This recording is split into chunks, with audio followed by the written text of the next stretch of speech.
আরিয়াদহ কাণ্ডে দ্রুত তৃণমূল নেতা জয়ন্ত সিং এবং তার দলবলের বিরুদ্ধে এবার আরো কড়া হতে চাইছে পুলিশ। ইতিমধ্যেই তার পুলিশ হেফাজত শেষ এবং আজকে তাকে আদালতে পেশ করা হবে। আর ইতিমধ্যেই কিন্তু পুলিশ নিজের অবস্থান পরিষ্কার করছে, যেখানে বলা হচ্ছে যে জয়ন্ত সিং এবং তার দলবলের বিরুদ্ধে কিন্তু পুলিশ আরো কড়া অবস্থান নেবে। এবার দক্ষিণেশ্বর থানায় জয়ন্তের বিরুদ্ধে শতপ্রণোদিত মামলা রুজু হয়েছে। আজ ব্যারাকপুর মহকুমা আদালতে জয়ন্ত এবং তার সাকরেদ জঙ্গাকে হেফাজতে চেয়ে পুলিশ আবেদন জানাতে পারে। সমীরণ পাল আমাদের প্রতিনিধি সরাসরি রয়েছেন এই মুহূর্তে আমাদের সঙ্গে। সমীরণ, একদিকে আমরা দেখেছি যে এই জয়ন্ত সিং এবং তার সাকরেদদের বিরুদ্ধে কিন্তু একাধিক অভিযোগ। এলাকায় শুধুমাত্র তাণ্ডব চালিয়েছে একমাত্র আরিয়াদহের ঘটনা এমন নয়, ভিডিও ফুটেজের সিরিজ আমরা দেখেছি, ভাইরাল ভিডিও সিরিজ, এবং তার পাশাপাশি শতপ্রণোদিত মামলাও কিন্তু পুলিশ রুজু করেছে। সেক্ষেত্রে কতগুলো মামলা রয়েছে জয়ন্ত সিং এর বিরুদ্ধে এবং ইতিমধ্যেই কি তাকে আনা হলো?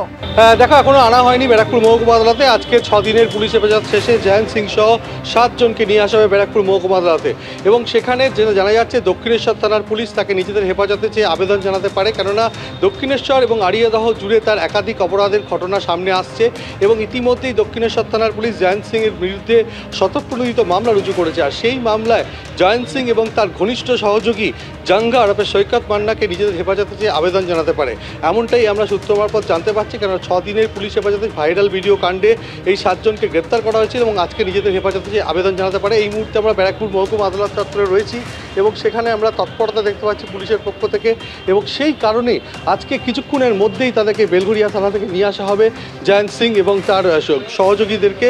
এবং দক্ষিণেশ্বর থানার পুলিশ ইতিমধ্যেই জয়ন্ত সিং এর বিরুদ্ধে একটি শতপ্রণোদিত মামলা রুজু করা হয়েছে। যে জয়ন্ত সিং এর যে একাধিক অপরাধ, সেই অপরাধ সামনে আসছে, সেই কারণে কড়া পদক্ষেপ নিতে চাইছে পুলিশ, তাকে আরও নিজেদের হেফাজতে চাইছে, কেননা সমস্ত ঘটনার তদন্ত পুঙ্খানুপুঙ্খভাবে পুলিশ করতে চায়। আর সেই কারণে ইতিমধ্যেই অনেক আগেই দক্ষিণেশ্বর থানায় একটি শতপ্রণোদিত মামলা রুজু করা হয়েছে।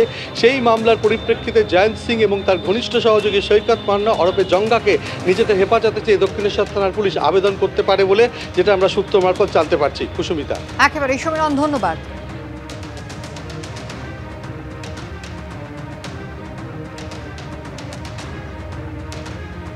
আর কিছুক্ষণের অপেক্ষা, তারপরে কিন্তু ব্যারাকপুর মহকুমা আদালতে নিয়ে আসা হবে জয়ন্ত সিং এবং তার সঙ্গীকে। অন্যদিকে জয়ন্ত কাণ্ডে অস্বস্তির মধ্যে গতকাল কামারহাটিতে দলীয় নেতাকর্মীদের সঙ্গে বৈঠক করলেন সৌগত রায় এবং মদন মিত্র।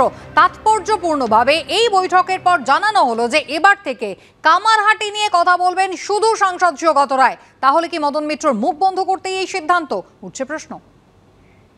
তৃণমূল কংগ্রেস কর্মীদের সাথে কোথাও কোনো বড় প্রমোটার বা সমাজবিরোধীদের সম্পর্ক থাকবে না।